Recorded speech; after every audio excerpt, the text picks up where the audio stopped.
Hi, my name's Alex Romano, and today's video is going to be a little different because today I'm going to tell you about one of the biggest mistakes that we almost made when we were building Student Ally. Big mistake. Big. Huge. It's a mistake that a lot of schools are making, and that mistake is not recognizing the importance of student orientation. So in the next few minutes, I'm going to tell you about the 5 facts we discovered that took us from not even having orientation as part of our platform to it being one of the most important things we provide. Starting with how we almost made this same mistake. Student Ally began as a safety and compliance platform.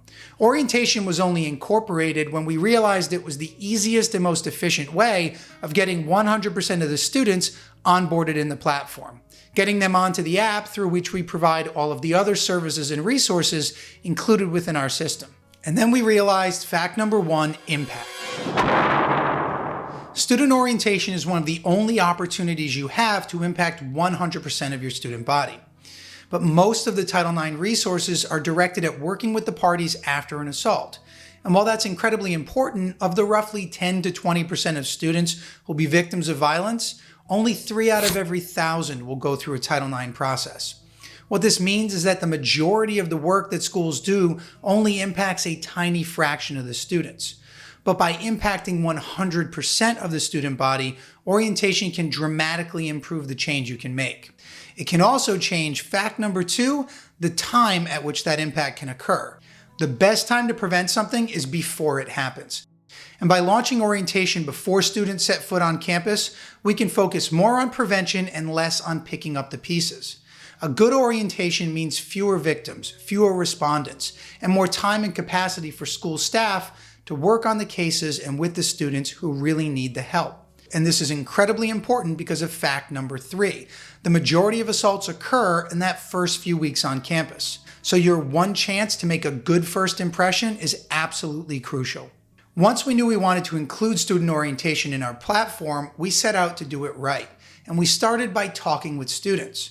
The most common piece of feedback we got was that their current orientation made them feel like their school didn't care. And what this does is it creates a culture where sexual misconduct is perceived as the norm or just not that big a deal.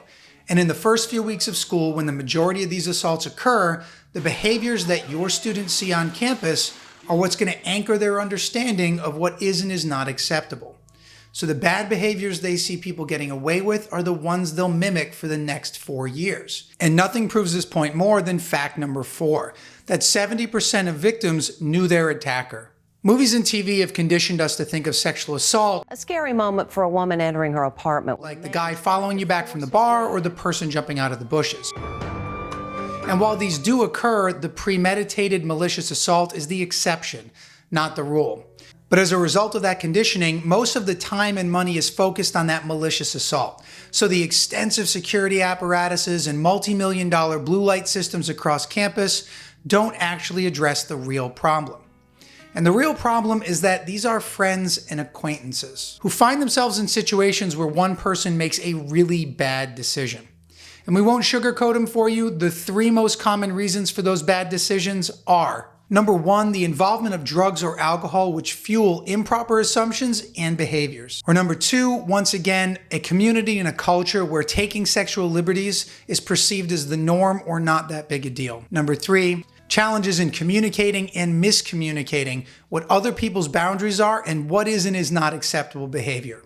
Now, none of these 3 reasons is as simple or easy to address as the bad actor jumping out of the bushes, but this doesn't mean we're powerless, and it doesn't mean we shouldn't do something about it.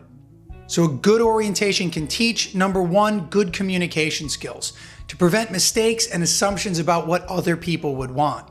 Number 2, a better understanding of what alcohol actually does and how it impacts social interactions. Number 3, once again, and most importantly, a positive set of values that anchor students in a community where this kind of behavior is not accepted and doesn't become the norm. And this is incredibly important because of fact number 5.